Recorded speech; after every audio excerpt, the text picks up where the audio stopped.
नमस्कार, आप देख रहे हैं खबरें अभी तक और मैं हूं आरती देशवाल। ये है हमारा खास बुलेटिन 24 की खबर। ये साल 24 का है, सियासी बवाल हर कहीं देखने को मिल रहा है, सियासी घमासान देखने को मिल रहा है। तो वहीं लगातार प्रचार तमाम पार्टियां कर रही हैं, कहीं चुनावी जनसभाएं हो रही हैं, कहीं रैलियां की जा रही हैं, तो कहीं रोड शो निकाले जा रहे हैं। इसी बीच वार पलटवार का दौर भी चल निकला है। शुरुआत करते हैं। चुनाव 2024 की आचार संहिता लगने के बाद ये दूसरा मौका है कि प्रधानमंत्री मोदी उत्तराखंड में आए और उत्तराखंड के ऋषिकेश पहुंचने पर सीएम पुष्कर सिंह धामी समेत कई वरिष्ठ नेताओं ने पीएम मोदी का स्वागत किया, जिसके बाद पीएम मोदी ने चुनावी जनसभा को संबोधित कर जमकर कांग्रेस पर निशाना साधा। इसने महिलाओं को लोकसभा विधानसभा में आरक्षण दिया। ये भाजपा की मजबूत सरकार ही है जिसने सामान्य वर्ग के गरीबों को भी 10% आरक्षण दिया। साथियों, कांग्रेस की सरकार होती तो 1 रैंक 1 पेंशन कभी भी लागू नहीं होता। केंद्रीय गृह मंत्री अमित शाह ने मध्य प्रदेश के मंडला में चुनावी सभा को संबोधित किया। इस दौरान अमित शाह ने कहा कि प्रधानमंत्री मोदी ने धारा 370 को समाप्त कर कश्मीर को हमेशा के लिए भारत के साथ कर दिया है और ये कांग्रेस पार्टी आज भी कहती है कि धारा 370 हटाकर क्या करना था। भाई और बहनों, मंडला वालों, एक कांग्रेस वाले कहते हैं एमपी राजस्थान को कश्मीर से क्या लेन देन। मंडला वालों बताओ, कश्मीर हमारा है या नहीं है? जोर से बोलो, है या नहीं है? वो भारत का हिस्सा है या नहीं है? मोदी जी ने धारा 370 को 5 अगस्त 2019 को समाप्त कर कश्मीर को हमेशा के लिए भारत के साथ दिया। भाई और बहनों, एक कांग्रेस पार्टी आज भी कहती है कि देश में चुनावी माहौल है और ऐसे में रक्षा मंत्री राजनाथ सिंह ने लोकसभा चुनाव की तैयारियों को लेकर बयान दिया और कहा, बीजेपी जो कहती है वो करती है। उन्होंने कहा, जब चुनाव होता है तो हम सोच समझकर और नाप तोल कर घोषणा पत्र तैयार करते हैं। लोग कहते हैं वो करते हैं। मैं यह नहीं कह रहा हूं हमारा नीचे का कार्यकर्ता कुछ बोल दिया, चुनाव चलते फिरते कुछ बोल दिया, उसी को भाजपा का स्टेटमेंट मानते। चुनाव होता है तो घोषणा पत्र हम तैयार करते हैं, वो सोच समझ नाप तौल कर हम घोषणा पत्र तैयार करते हैं। हमारे मोदी जी ने तो इतनी सावधानी बरतते हैं। 2014 में जब वो प्रधानमंत्री के उम्मीदवार बने थे तो राष्ट्रीय अध्यक्ष नहीं बने। उस समय भी उन्होंने कहा कि राजनाथ जी देख लीजिएगा चुनावी घोषणा पत्र, कहीं कुछ ऐसा न हो जाए हम उसमें कह दें कुछ और कर ही न पाए।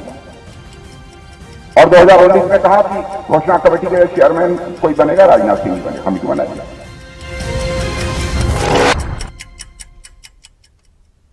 लोकसभा चुनाव के साथ जिन राज्यों में विधानसभा के चुनाव हो रहे हैं, उन राज्यों में भाजपा पूरी सक्रियता के साथ ताबड़तोड़ प्रचार करती नजर आ रही है और भाजपा के राष्ट्रीय अध्यक्ष जेपी नड्डा इन दिनों चुनाव वाले राज्यों का दौरा लगातार कर रहे हैं। बीजेपी के राष्ट्रीय अध्यक्ष जेपी नड्डा ने पूर्व की सरकारों को घेरा और कहा कि जो पहले की सरकारें थी वो अलगाव और अज्ञानता में भरोसा किया करती थी, लेकिन जब नरेंद्र मोदी पीएम बने तो उन्होंने कहा तेजी से कार्य करें और पहले कार्य करें। पहली की सरकारें थी, वो सरकारें बिलीव करती थी आइसोलेशन में और इग्नोरेंस में। आइसोलेट रखो इनको और इग्नोर रखो और अपना वोट बैंक पॉलिटिक्स को आगे बढ़ाओ। This was the style of functioning of the Congress party and other parties. But when prime minister Modi became the Lok Sabha चुनाव को लेकर केंद्रीय मंत्री धर्मेंद्र प्रधान ने कांग्रेस पर निशाना साधा है और कहा है कि सभी प्रकार की संवैधानिक संस्थाओं को कुचलने का काम कांग्रेस पार्टी ने ही किया है। उन्होंने कहा कि भाजपा संविधान को सर्वोपरि मानती है, कांग्रेस पार्टी को इस बार पराजय का सामना करना पड़ेगा। जिन लोगों ने संविधान को तार तार किया था, इमरजेंसी इस देश में कौन लगाया था? सभी प्रकार की संवैधानिक संस्थाओं को कुचलने की काम कांग्रेस पार्टी ने ही किया है। पिछले 74 सालों में अगर हम इतिहास को समीक्षा करेंगे, कांग्रेस पार्टी प्रमुख गुनहगार है संविधान को तहस नहस करने में। भारतीय जनता पार्टी संविधान को सर्वोपरि मानता है। जब माननीय प्रधानमंत्री नरेंद्र मोदी पहली बार लोकसभा में आए तब उन्होंने कहा था, मेरे लिए गीता, बाइबल, कुरान एक। लोकसभा चुनाव को लेकर सियासत तेज हो गई है। सभी पार्टियां एक दूसरे पर बयानबाजी कर रही हैं और सभी पार्टियां लोकसभा चुनाव में अपनी अपनी जीत का दम भर रही हैं। इसी कड़ी में हरियाणा मुख्यमंत्री नायब सैनी ने हरियाणा में जीत का दावा करते हुए प्रधानमंत्री नरेंद्र मोदी के 10 साल के कार्यों का जिक्र किया। सीएम ने कहा, देश के प्रधानमंत्री नरेंद्र मोदी और हरियाणा में बीजेपी की डबल इंजन सरकार में हर वर्ग के हित के लिए 10 सालों में कार्य हुआ है। युवाओं के रोजगार, महिलाओं के सशक्तिकरण पर कार्य हुआ है। औद्योगिकरण और किसानों समेत सभी के लिए सरकार ने योजनाएं बनाकर उन पर कार्य किया, जिसके चलते जनता को बीजेपी पर भरोसा। एक बहुत बड़ी पॉजिटिविटी है और लोग ये सोचते हैं कि नरेंद्र मोदी जी के नेतृत्व में ही ये भारत, ये विकसित भारत बन सकता है। और आज पूरा देश एकजुटता से नरेंद्र मोदी जी के प्रति खड़ा है। और आने वाले इस चुनाव के अंदर जब 4 जून को रिजल्ट आएंगे तो वो 400 पार जो देश। हरियाणा में लोकसभा उम्मीदवारों के नामों पर अभी कांग्रेस फाइनल मोहर नहीं लगा पाई है, जिसको लेकर अब बीजेपी लगातार कांग्रेस पर हमलावर है। वहीं अब हरियाणा के सीएम नायब सैनी ने कहा, कांग्रेस के चुनाव लड़ने के लिए उम्मीदवार मिल नहीं रहे हैं। कांग्रेस पकड़ पकड़ कर उम्मीदवार लाने पर कार्य कर रही है और कांग्रेस के कुछ नेता चुनाव लड़ने से मना कर चुके हैं। एक दूसरे के ऊपर चुनाव लड़ने की बात कहकर चुनाव से बच भी रहे हैं कि वो हिम्मत नहीं जुटा पा रहे हैं और उनको लग रहा है कि हम पिछली बार भी जब मोदी जी ने काम किए थे, 5 साल का कार्य था, 5 साल के कार्य में वो टिक नहीं पाए। अब तो 10 साल का नरेंद्र मोदी जी का कार्य है। अब उनको लगने लगा है कि वही जो 5 साल का कार्य था उसके अंदर हम नहीं टिक पाए तो इसमें कहाँ टिक पाएंगे। उनके अंदर कहीं ना कहीं भय है और उस भय को लेकर के कभी वो किसी को। हरियाणा में लोकसभा चुनाव को लेकर दल बदल का सिलसिला जारी है। पूर्व केंद्रीय मंत्री चौधरी बीरेंद्र सिंह कांग्रेस में शामिल हो गए और इस पर हरियाणा विधानसभा स्पीकर ज्ञानचंद गुप्ता ने चौधरी बीरेंद्र सिंह पर निशाना साधते हुए कहा कि चौधरी बीरेंद्र सिंह बड़े नेता थे, उनकी इच्छा मुख्यमंत्री बनने की है। कांग्रेस में भी उनकी यही तृष्णा पूरी नहीं होगी। देखिए, चौधरी वीरेंद्र सिंह जी बड़े नेता हैं, इसमें डाउट नहीं है, लेकिन मैं समझता हूं कि जो उनकी इच्छा है, जो उनकी तृष्णा है, वो है मुख्यमंत्री बनने की। वो वर्षों से इस बात का इंतजार कर रहे हैं और मुझे ये लगता है कि वहाँ पर भी ये तृष्णा पूरी होने वाली नहीं है। देखिए, चौधरी वीरेंद्र सिंह जी बड़े नेता हैं, इसमें डाउट नहीं है, लेकिन मैं समझता हूँ कि जो उनकी इच्छा है, जो उनकी तृष्णा है, वो है मुख्यमंत्री बनने की। वो वर्षों से इस बात का इंतजार कर रहे हैं और मुझे ये लगता है कि वहाँ पर भी ये।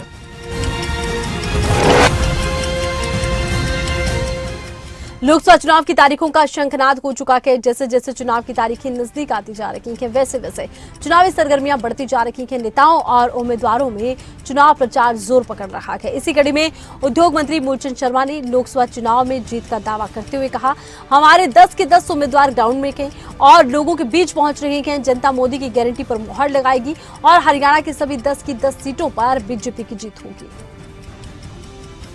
देश में बहुत गति के साथ जो प्रचार है, प्रसार है, 18 को पहली वोट गिनने वाली है। 18 अप्रैल को फर्स्ट फेज मेरा ये कहना है कि जो प्रदेश में है, जो आने वाला जो समय होगा, प्रचार प्रसार बहुत बड़ी जीत होगी, ऐतिहासिक जीत होगी। प्रदेश के देश में बहुत गति के साथ जो प्रचार है, प्रसार है, 18 को पहली वोट गिनने वाली है।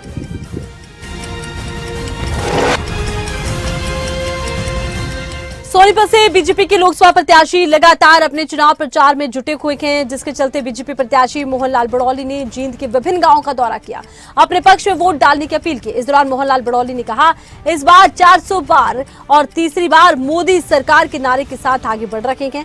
निश्चित तौर पर भाजपा की सरकार बनेगी। साथ ही उन्होंने कांग्रेस पर निशाना साधते कहा, आने वाले चुनाव में कांग्रेस से मुक्त भारत होगा। लोकसभा चुनाव में बहुत उत्साह और प्यार के साथ लोगों ने मुझे आशीर्वाद देने का काम किया। बहुत भारी प्रधानमंत्री नरेंद्र मोदी जी की विकास की गारंटी, शांति की गारंटी, सबके उज्जवल भविष्य की गारंटी जो मोदी जी ने दी है, उसके विश्वास से आज पूरे देश के अंदर भारतीय जनता पार्टी का एक तरफा वातावरण बढ़ा है और अगली बार 400 बार तीसरी बार मोदी सरकार के नारे के साथ देश की जनता का आशीर्वाद मिलेगा। लोकसभा चुनाव में बहुत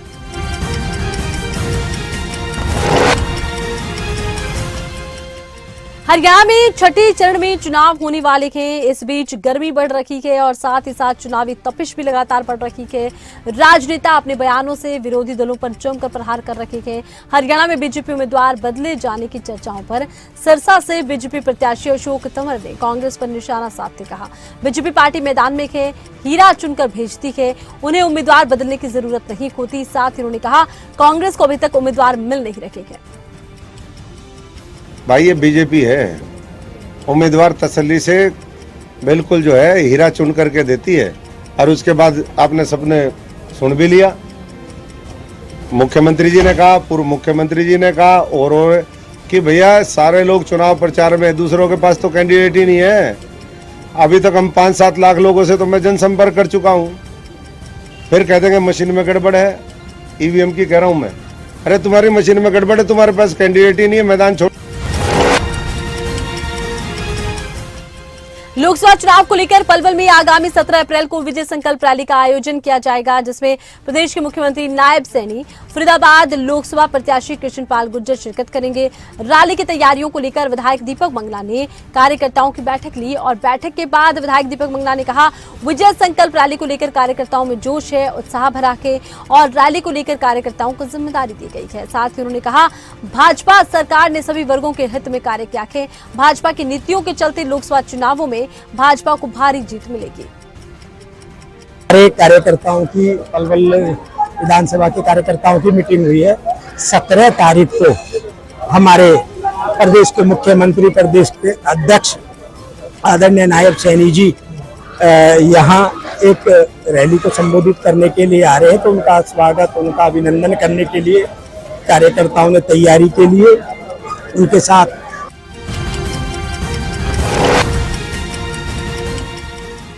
वहीं सीएम धामी ने कहा कि हमने प्रदेश की जनता के सामने ये संकल्प रखा था कि नई सरकार बनते ही हम प्रदेश में समान नागरिक संहिता का विधेयक लाएंगे।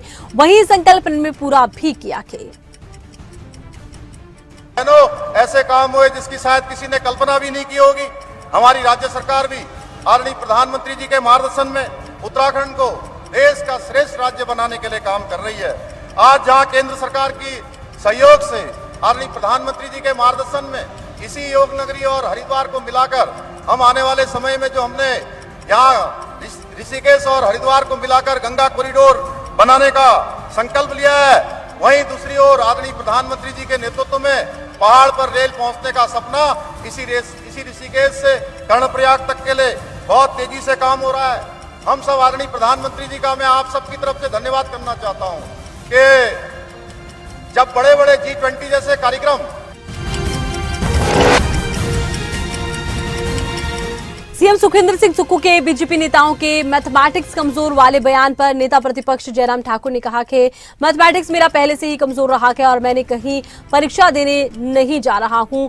साथ ही उन्होंने कहा कि मैथमेटिक्स सीएम सुक्खू का भी ठीक नहीं है, क्योंकि आपकी सीटें 43 से 34 कैसे पहुंच गई। मैथमेटिक्स तो सीएम सुक्खू का ठीक नहीं लगता। उपचुनाव को देखें तो सभी बीजेपी ही जीतेगी, तब सीएम को स्वयं ही मैथमेटिक्स समझ में आ जाएगा।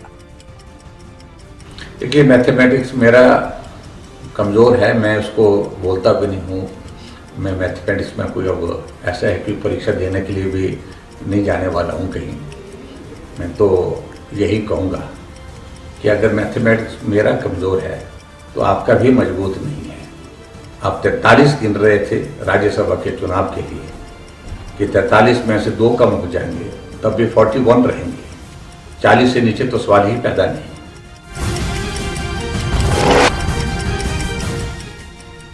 मंडी संसदीय क्षेत्र से बीजेपी प्रत्याशी कंगना रनौत अपने 2 दिवसीय दौरे के दौरान कुल्लू पहुंची। बीजेपी प्रत्याशी कंगना रनौत के प्रवेश द्वार बजौरा पहुंचने पर स्वागत किया गया। इस दौरान कंगना के स्वागत में बीजेपी कार्यकर्ताओं की भारी भीड़ मौजूद रही, जिसके बाद कंगना रनौत ने मनु रंगशाला में रैली को संबोधित किया और जनता से बीजेपी के पक्ष में वोट डालने की अपील की।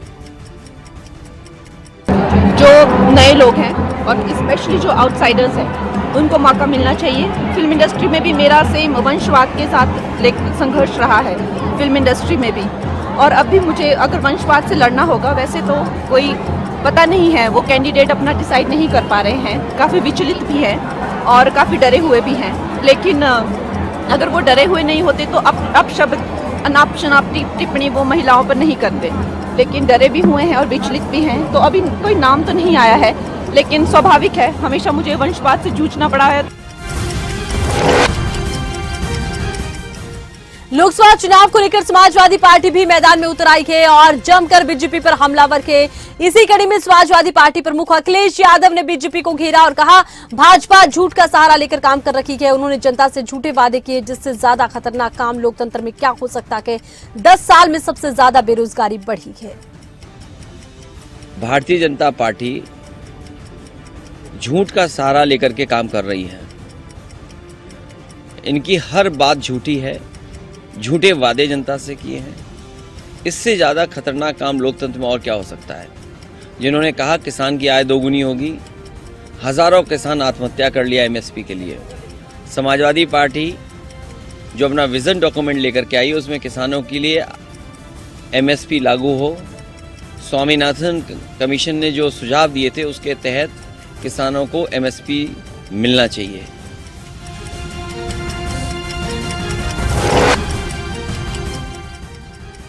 लोकसभा चुनाव को लेकर सरगर्मियां तेज हो गई हैं। समाजवादी पार्टी के उम्मीदवार बदलने पर केंद्रीय रक्षा मंत्री राजनाथ सिंह ने समाजवादी पार्टी पर प्रहार किया और कहा कि समाजवादी पार्टी के पास कोई काम नहीं है, वो केवल एक काम कर रखे हैं कि रोज उम्मीदवार बदल रहे हैं। उन्होंने कहा, सपा का मतलब समाप्ति है।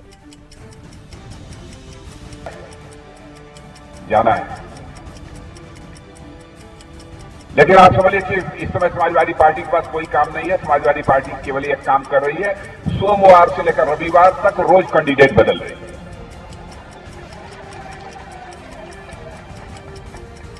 ये सच्चाई है कि नहीं? अब मुझे लगता है कि 2024 का जो एक चुनाव हो जाएगा, उसके बाद लोग कहेंगे सपा, सपा मतलब समाप्त पार्टी। कांग्रेस के बारे में चुनाव के बाद लोग पूछेंगे। समाजवादी पार्टी के घोषणा पत्र पर उत्तर प्रदेश के उप मुख्यमंत्री केशव प्रसाद मौर्य ने प्रतिक्रिया दी और कहा कि सपा का घोषणा पत्र जनता के सामने एक मजाक की तरह है। जिनका खाता खुलेगा या नहीं, ये भी नहीं पता, वो चुनाव का घोषणा पत्र जारी कर रखे हैं। समाजवादी पार्टी उत्तर प्रदेश में सपा है, उनका घोषणा पत्र जनता के सामने एक मजाक जैसा है। जिनका खाता खुलेगा कि नहीं खुलेगा यह भी पता नहीं है, वो चुनाव का घोषणा पत्र जारी कर रहे हैं। मुझे लगता है कि उन्हें अपना घोषणा पत्र जारी करने की जगह ये कहना चाहिए कि मैं कांग्रेस पार्टी के सामने साष्टांग हूं और कांग्रेस पार्टी से मैं कहूंगा कि अगर कभी संसद में उनके कुछ सदस्य पहुंच जाएं तो वो ये विषय उठावें। उनके घोषणा पत्र को कोई गंभीरता से नहीं ले रहा है और उनके घोषणा पत्र केवल एक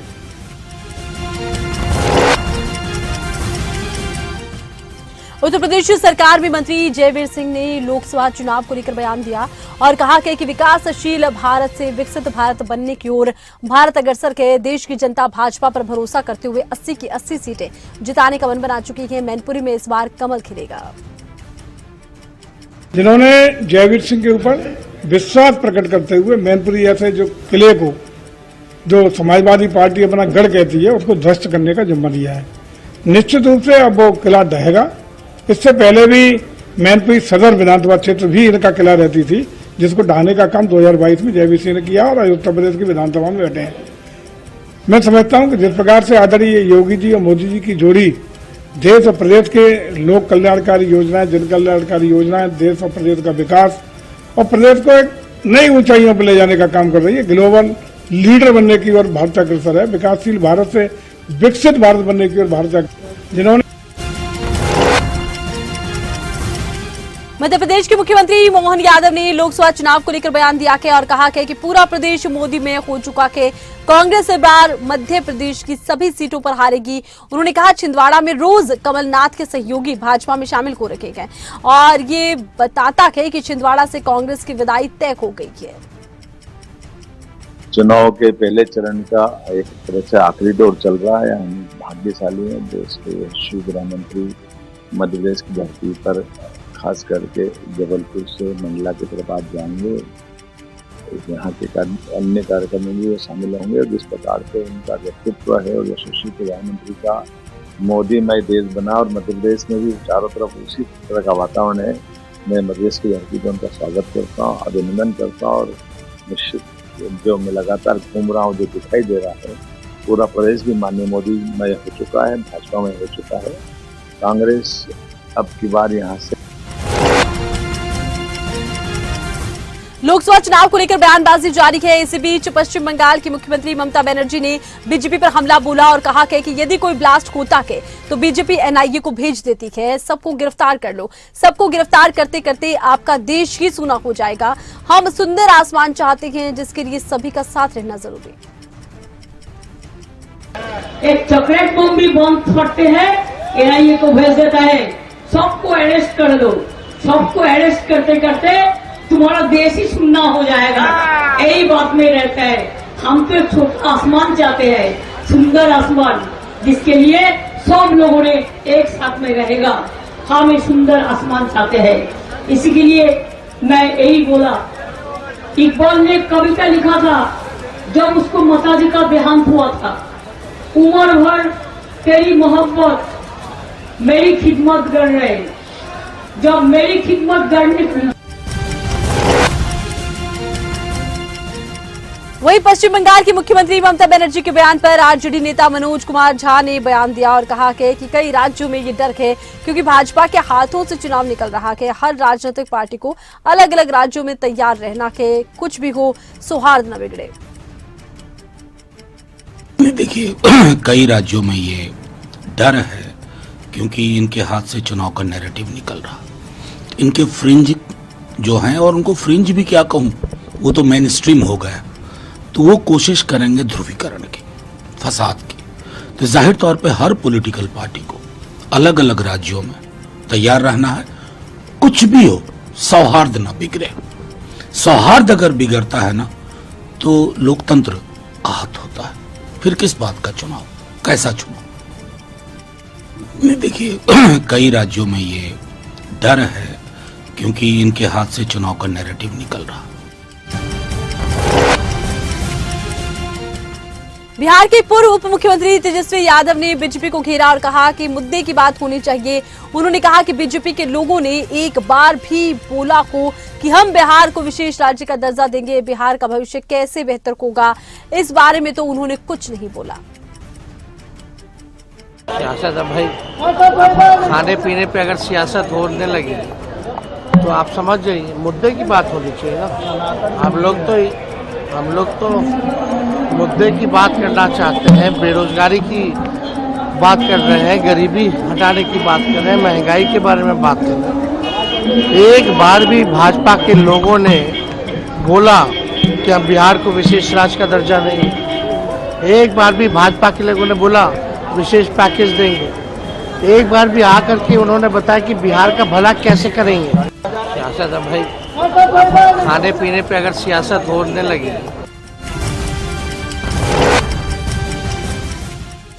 दिल्ली सरकार में पूर्व मंत्री राजकुमार आनंद के इस्तीफे पर भाजपा सांसद सुधांशु त्रिवेदी ने प्रतिक्रिया दी और कहा कि आपके मंत्री ने जो इस्तीफा दिया है, इसे आम आदमी पार्टी को गंभीरता से लेना चाहिए। ये उनकी नैतिक विश्वसनीयता का कटाव है।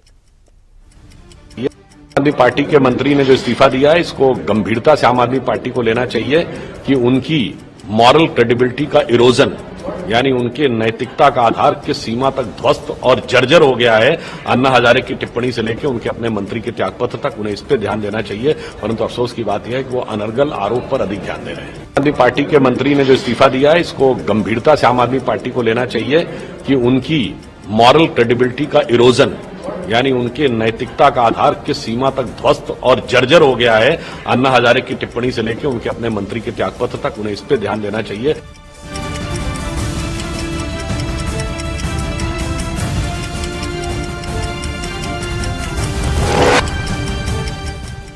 और इसी के साथ ही 24 की खबर में बस इतना ही।